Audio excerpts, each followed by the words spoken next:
Did you know that St. Luke's University Health Network has been recognized by the U.S. government as the highest performing health system in the United States for quality? You heard right. St. Luke's #1 recognition affirms our status as the top leader among the most respected healthcare providers in the nation, including Houston Methodist and the Mayo Clinic. To state it simply, if you want to receive the best care when you go to a hospital, come to St. Luke's. Listen, all you New Yorkers. Excuse me, taxi. Okay, man, we're looking around. This is the 77 WABC minicast.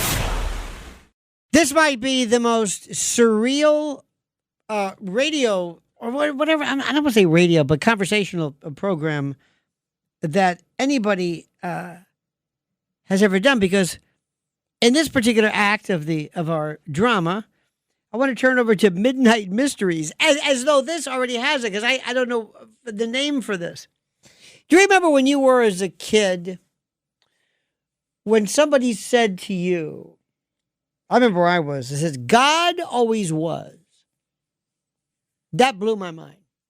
That's the first time I came upon, and I can remember thinking, I don't understand this. And I realized, wow, it's possible, but I can't get my head around it. I don't know what that means. Always was. Recently we have a friend of the family had a baby, and I said, I'm amazed by where it came from. They said, why do I? said, no. How does this animate thing come from basically two seemingly inanimate, viscous, colloidal body humors? They didn't really get that. That's fine. Remember the one when you were a kid too? This was a big deal. In Catholic school, we always ask, if God is so powerful, you've heard this, if God is so powerful, can he build a rock bigger than he can lift? And that had us going for a while. So that's kind of what we're doing right now in a very, very strange and interesting way. And as you know, where I'm from the conspiratorium. I live in a darker part where I would rather go a little bit under the surface rather than what most people think. Not that it's the preferred means of analysis, but nonetheless interesting. For example, do you know what spirit cooking is? Anybody? Oh, I knew Yuri'd get that. Oh, he knew about that one. And I can tell right away, if you've never seen this, you say, okay, good. There is a woman, her name is Marina Abramovich. And for the longest time, we have been saying, hey, this woman's a witch, or this woman's dangerous, or this woman is involved in an occult type of manifestation. And there were these things called spirit cooking, in which John Podesta talked about it, his brother Tony Podesta, Lady Gaga. There would be a woman, basically sometimes a nude woman, in what appeared to be a bath or a fluid. It looked blood-like, and it was for the artistic, creative. They had food that looked like human limbs, which you could consume. And this woman was out of her mind, seemingly bat crazy, okay? Understand this? By the way, the S word, for those of you who are keeping track, I think is our most prolific word in the English language. And there is bat, ape, horse, bull, and chicken. And each of them, when accompanied by the eschatological reference, the suffix, is a completely different concept. This is how prolific our language is. In fact, if you want to come into our country, come to my course, How to Curse with the Best, but understand the nuances. Okay? It's very interesting.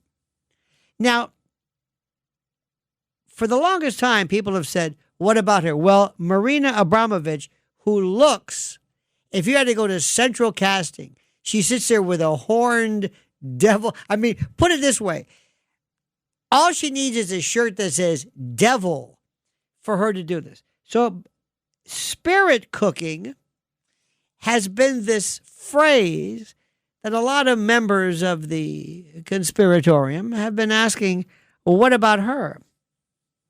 Well, now she's claiming that Alex Jones, the great Alex Jones, the paterfamilias of alternative commentary, that his incessant reference to her causes threats to be made and directed towards her. And that, by the way, is wrong no matter how you look at it.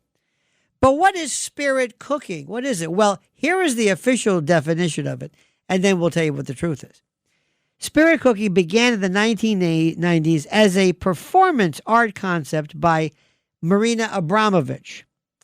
It involved, listen to this, writing poetic, symbolic phrases in pig's blood on gallery walls, and it later evolved into invitation-only art dinners tied to her broader body of work. The language and staging intentionally used ritualistic imagery to provoke emotional and psychological reactions.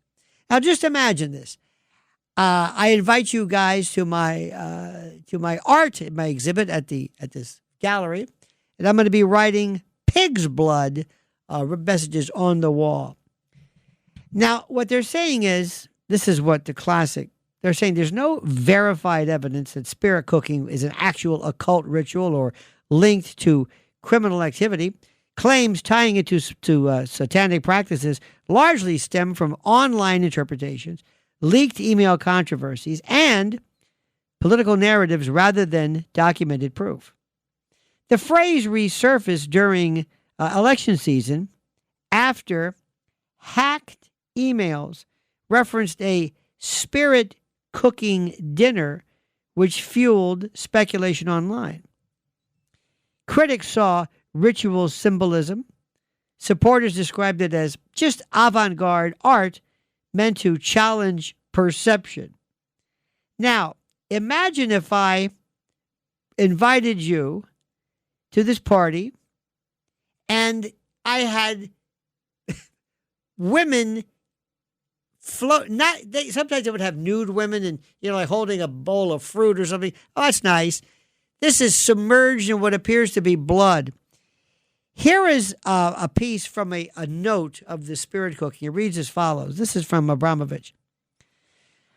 This is some of the poetry, if you will. 1 grain of cooked rice, 1 grain of fresh pollen, 1 spoonful of tears, grind to a paste. With the paste, fill the space under the nail of the small finger of your right hand. I have no idea what the hell they're talking about. They talk about cutting. Remember cutting your finger, and and you see Podesta holding his hands up, and he's now. If it walks like a duck, looks like a duck, quacks like a duck, this has been going on forever. And they've been laughing at you. What are you talking about? Now, Yuri knows this. I know this because we live in a very dark, dank, and secluded world that you don't want to be a member of. Well, now all of a sudden, because of the oomph, the power behind the Epstein disclosures, people are starting to ask questions. I told you before, do you remember ever considering this thing called Pizzagate a joke? You were told there is no such thing. It doesn't make any sense. It's a conspiracy theory. It's crazy. You were told that thinking that there were levels and strata and, areas of child predation, that's crazy talk. That you were a part of, you in this spirit cooking, there's something wrong with you. You're sick. And what that told me was, it's true. Because that's what they tell you right before one day it's exposed. So in one of the most fascinating parts of this dark midnight mystery is something which is right before us the whole time. Did you ever see Eyes Wide Shut? Do you think that's a fantasy? Did you ever hear about some of the purported rituals of Skull and Bones at Yale? Do you think that's a fantasy? Do you think that satanic practices an evil animal sacrifice, maybe human sacrifice. I don't know. But do you think this is just from some kind of Alex Jones lunacy? I don't think so. I don't think so at all.